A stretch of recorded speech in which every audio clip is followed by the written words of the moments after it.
18 سال سے کم عمر کوئی کافر غیر مسلم اگر اسلام قبول کرنا چاہتا ہے تو اسے قانوناً اجازت نہیں ہوگی۔ لا حول ولا قوت الا باللہ۔ قرآن پاک اور حدیث پاک کے خلاف قانون ہے، اسلام اور شریعت سے مقابلہ ہے۔ ہم ہمارے حکمرانوں کو اور سندھ اسمبلی کے تمام اراکین کو یہ بات باور کراتے ہیں کہ آپ اللہ اور اس کے رسول سے جنگ نہ کریں اور اس قانون کو منسوخ کریں، ورنہ آپ تباہ و برباد ہو جائیں گے۔ دوسری، اس کے علاوہ بھی اور شکیں ہیں جو قرآن و حدیث کے خلاف ہیں، یعنی یہ قانون بنا کر کوشش کر رہے ہیں کہ سندھ کے جو ہندو ہیں، خاص طور پر سندھ میں ایک خاص تعداد پائی جاتی ہے جو ہندوؤں کی ہے، وہ بڑی تیزی کے ساتھ مسلمان ہو رہے ہیں، تو وہ قانون بنا کر یہ چاہتے ہیں کہ ان کا مسلمان ہونا اور مشکل ہو جائے۔ حالانکہ اسلام یہ حکم دیتا ہے کہ حکومت اسلامیہ ایسے قوانین وضع کرے، ایسی سہولتیں پیدا کرے کہ جو اسلام قبول کرنا چاہیں ان کے لیے راستے کھلے ہوں، ان کی مشکلات کو آسان کیا جائے، اور یہ دین کے قبول کرنے کو مشکل بنانا چاہتے ہیں کیونکہ یہ یہود و نصارہ کے پٹھو ہیں، CIA را موساد کے ایجنٹ ہیں، اسلام کو نقصان پہنچانا چاہتے ہیں اور اس کے بدلے میں ڈالر اور پاؤنڈ لینا چاہتے ہیں۔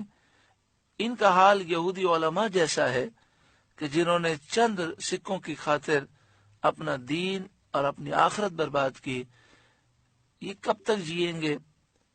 ذلت کے ساتھ موت ان کا مقدر بنے گی۔ اللہ تعالیٰ کی بارگاہ میں ہم دعا کرتے ہیں کہ ایسے غلط قوانین بنانے والوں کو اللہ ہدایت نصیب فرمائے اور انہیں توبہ کی توفیق عطا فرمائے، اور یہ بھی دعا کرتے ہیں کہ اللہ تعالیٰ نظام مصطفیٰ اس ملک میں نافذ فرمائے اور ایسا نظام قائم ہو کہ پاکستان کے آئین میں جتنی غیر اسلامی شقیں ہیں اور عدالت کے نظام میں جتنا غیر اسلامی طریقہ کار ہے، سب کا خاتمہ ہو، سارا نظام درست ہو۔ اللہ تعالیٰ کرم فرمائے۔ قد تبین الرشد من الغی، بے شک خوب جدا ہو گئی نیک راہ گمراہی سے، یعنی بالکل واضح ہو گیا کہ گمراہی کیا ہے اور سیدھی راہ کیا ہے۔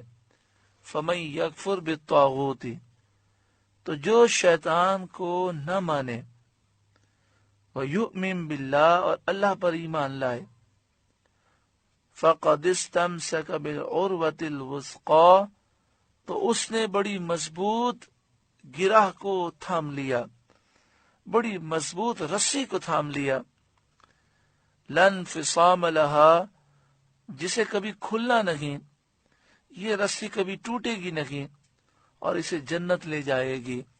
واللہ سمیع علیم، اور اللہ سننے والا علم والا ہے۔ اللہ ولی الذین آمنوا، اللہ مسلمانوں کا والی ہے، مددگار ہے۔ یخرجہم من الظلمات الی النور، مسلمانوں کو اندھیریوں سے نور کی طرف نکالتا ہے، کفر سے، دلالت سے نکال کر ایمان اور ہدایت کی روشنی دیتا ہے۔ والذین کفروا اولیاؤہم الطاغوت، اور کافروں کے حمایتی شیطان ہیں، یخرجونہم من النور الی الظلمات، وہ شیاطین انہیں نور سے اندھیریوں کی طرف نکالتے ہیں۔ اولئک اصحاب النار، یہی لوگ دوزخ والے ہیں، ہم فیہا خالدون، انہیں ہمیشہ اس میں رہنا ہے۔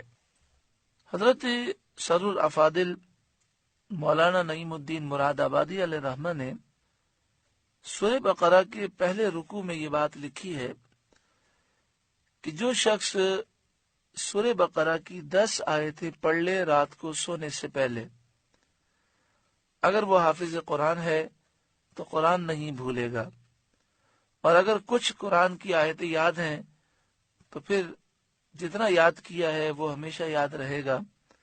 تو جو بچے حفظ قرآن پاک کر رہے ہیں، اسی طرح ہمیں بھی بہت ساری صورتیں یاد ہوتی ہیں، لیکن جب عمر میں اضافہ ہوتا ہے تو حافظے میں نسیان ہو جاتا ہے، تو ہمیں چاہیے کہ ہم سونے سے پہلے یہ پڑھیں، انشاءاللہ حافظہ محفوظ رہے گا۔ اس طرح ہے کہ سورہ بقرہ کی ابتدائی 4 آیتیں یعنی الف لام میم سے لے کر مفلحون تک پڑھ لیں، پھر یہاں سے 3 آیتیں، ایک آیت الکرسی اور آیت الکرسی کے بعد یہ 2 آیتیں جو ابھی ہم نے ترجمہ اور جس کی ہم نے ابھی تفسیر سماعت کی، ہم فیہا خالدون تک، یعنی آیت الکرسی کے بعد یہ 2 آیتیں یہاں تک یہ رکوع پورا ہو جائے، ہم فیہا خالدون تک، اور سورہ بقرہ کا آخری رکوع۔